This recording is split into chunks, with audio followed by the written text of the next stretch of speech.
Hello नमस्कार, स्वागत आप सबका आपके अपने उत्कर्ष यूट्यूब चैनल पर। और मैं हूं आपका होस्ट दोस्त नरेंद्र चौधरी, जिसका इंतजार राजस्थान के सबसे ज़्यादा बच्चों को था, वो इंतजार अब खत्म हो गया। क्योंकि राजस्थान के इतिहास के अंदर सबसे बड़ी भर्ती जो मानी जाती है वो मानी जाती है थर्ड ग्रेड शिक्षक और या कहें प्राइमरी शिक्षक, जहां पर सबसे ज़्यादा पोस्ट भी इसी में आते हैं और सबसे ज़्यादा कैंडिडेट भी इसी में बैठते हैं। और अब अपने यहाँ पर इस थर्ड ग्रेड शिक्षक बनने के लिए एक पात्रता परीक्षा लगती है जिसका नाम है रीट। और रीट 2024 की बात करें, इसकी जो आंसर की थी, इस बार हुआ क्या था, रीट के एग्जाम के समय उनको बच्चों को पेपर नहीं दिया गया। पेपर दिया जाता तो वो घर पर आकर के कहीं ना कहीं ऑथेंटिक सोर्स से लेकर के इधर उधर से पूछ पाछ करके और अपने अंकों का मिलान कर लेते और अपने आप को सिक्योर समझ लेते कि भैया हमारे जो मिनिमम मार्क्स जो चाहिए होते हैं वो हमारे आ रहे हैं और हम अब आगे जाकर के ग्रेड थर्ड के एग्जाम की तैयारी करें। लेकिन इस बार पेपर नहीं दिया गया, तो पेपर नहीं देने के बाद में अब बच्चे बड़े कंफ्यूजन हो गए थे। तो अब यहाँ पर अब उसी की जो पेपर भी दे दिया गया और उसकी ऑफिशियल आंसर की भी जारी कर दी जाती है। जी हाँ, रीट 2024 ऑफिशियल आंसर की जो है ना, ये आपके जारी यहाँ पर हो गई है। और उसकी बात करें तो यहाँ पर आप रीट परीक्षा 2024 की उत्तर तालिका पर आपत्ति हेतु अंदेश, अर्थात उन्होंने रीट लेवल 1 की बात करें और रीट लेवल 2 की बात करें, दोनों की आंसर की जारी कर दी। कहा गया कि रीट परीक्षा 2024 जो 27-28 फरवरी 2025 को हुई थी, यहाँ पर प्रथम स्तर और सेकंड स्तर की बात करें, उनकी प्रोविजनल उत्तर तालिका जारी कर दी गई है। और यदि आपको कोई आपत्ति है, यदि आपको किसी पर्सन के ऊपर कोई आपत्ति है, तो आप आपत्ति अपनी दर्ज करा सकते हो। और ये दर्ज कब तक करा सकते हैं? 31/3/2025 तक। जी हाँ, यदि पर्सन के उत्तर में कोई आपत्ति हो तो अपनी आपत्तियां दिनांक 31/3/2025 रात्रि 12 बजे तक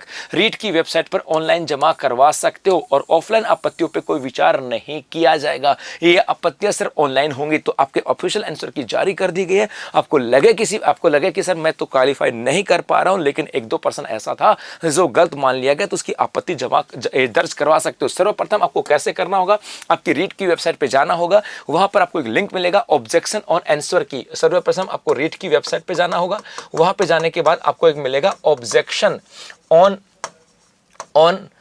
आंसर की, ये आपको मिलेगा। और उसके ऊपर जाकर के आप जाओ, क्लिक करोगे तो आपको वहां रोल नंबर और आपको डेट ऑफ बर्थ भरनी पड़ेगी। जैसे इसके ऊपर आंसर की बात करें, आंसर की उस पर जाओगे, क्लिक करोगे तो आपको वहां पर आपके रोल नंबर फिल करने होंगे और आपको डेट ऑफ बर्थ फिल करनी होगी। और उसके बाद आपके नंबर के ऊपर एक ओटीपी आएगा। जैसे ओटीपी क्लिक करोगे आगे चले जाओगे। ओटीपी वेरीफाई होने के बाद में ऑनलाइन आवेदन में कुछ परिस्थितियां हैं, जैसे नाम होगी, भाषा 1 भाषा 2 कौन सी है, या विशेषता क्या है, सब्जेक्ट कौन सा था, विषय एसएसटी के थे या किसी के थे, वो आपको दर्शानी होंगी। उसके बाद में आपको यहाँ पे दर्ज कराने के बाद आगे चलोगे और उसके बाद संख्या दर्ज कराते हैं। उसके बाद आपके प्रश्न पत्र की सीरीज क्या होगी, कितने प्रश्नों पर आपत्ति दर्ज करानी है, वो सब आपको यहाँ पे देना पड़ेगा। उसके बाद जिन प्रश्नों की संख्या दर्ज करवा रहे हो उसके लिए प्रश्न संख्या क्या है, उसकी प्रमाणिक पुस्तक क्या है, उस प्रमाणिक पुस्तक का प्रश्न क्या है। जैसे आपने सपोज करो राजस्थान ज्योग्राफी की किसी आपत्ति दर्ज करवा रहे हो, तो वहां पर आपको बताना होगा कि भाई राजस्थान हिंदी ग्रंथ अकादमी की इस पुस्तक के अंदर और इसके पेज नंबर के ऊपर ये जो चीजें है ना, वो लिखी हुई है और आपने इसको गलत माना, वो सब आपको यहाँ पे जेपीजी फॉर्मेट के अंदर इसको सबमिट करवाना होगा।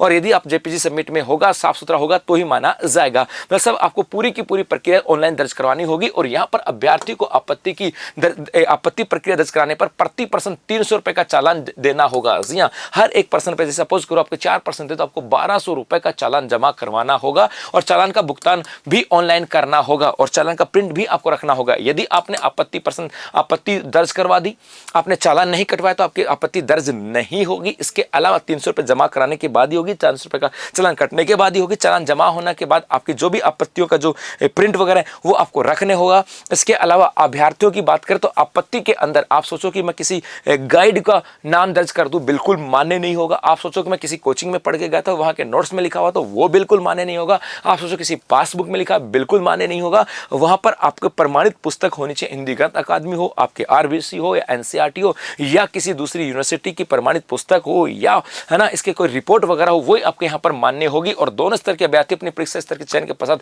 प्रत्येक स्तर के लिए पृथक ऑनलाइन आपत्ति दर्ज करानी होगी। यदि आप दोनों स्तर के थे, फर्स्ट लेवल पे थे, सेकंड लेवल पे थे, तो आपको दोनों की अलग अलग आपत्ति दर्ज करवानी होगी, पहले की अलग और दूसरे की अलग। तो मतलब आपकी ऑफिशियल आंसर की आ गई है। 31 तारीख तक यदि आपको कोई आपत्ति है तो दर्ज करवा सकते हो। 300 रुपए प्रति आपत्ति दर्ज होगी। और यहाँ पर आपत्ति के लिए आपको नाम और डेट ऑफ बर्थ भरनी होगी। इसलिए आपका यहाँ नाम और डेट ऑफ बर्थ, उसके बाद आपकी ओटीपी आ जाएगी, उसके बाद में आपको पूरा सबमिट यहाँ पे करना होगा। तो अभी आप लोग जरा ऑफिशियल आंसर, आपकी जो ऑफिशियल वेबसाइट है रीट www.read2024.co.in पर जाकर चेक कर सकते हो। यदि वहां भी चेक नहीं कर तो ऑफिशियल आंसर की कहां चेक करें, ऐसा भी मन में हो सकता है कि सर ऑफिशियल आंसर की आ तो गई है ये ऑफिशियल आंसर की आ तो गई, इसको चेक कहाँ करें? तो बेटा इसको आप चेक करोगे Rajasthan board of second RBSC के ऊपर जाओगे। जैसे आरबीएससी का पेज खुलेगा तो वहां पर आपको रीट लिखा हुआ मिलेगा, उस रीट के ऊपर जाना, वहां पर भी आपके आंसर की का है। यदि मैं देखता हूं यदि चल जाएगा तो मैं आपको यहाँ पर दिखा देता हूँ। अभी रिसेंटली मैंने इसको अपलोड भी किया था, देखता हूँ भाई नहीं आ रहा क्योंकि बहुत सारे बच्चे ना इसके ऊपर अभी एंगेज है ये, तो अभी यहाँ पर अपलोड यहाँ पर अभी लोड नहीं हो रहा है। लेकिन आपको आरबीएससी की साइट के ऊपर जाकर के भी चेक कर सकते हो, www.read2024.co.in के ऊपर जाकर के भी आप अपनी ऑफिशियल आंसर की चेक कर सकते हो। तो अभी के लिए बस इतना सा, धन्यवाद।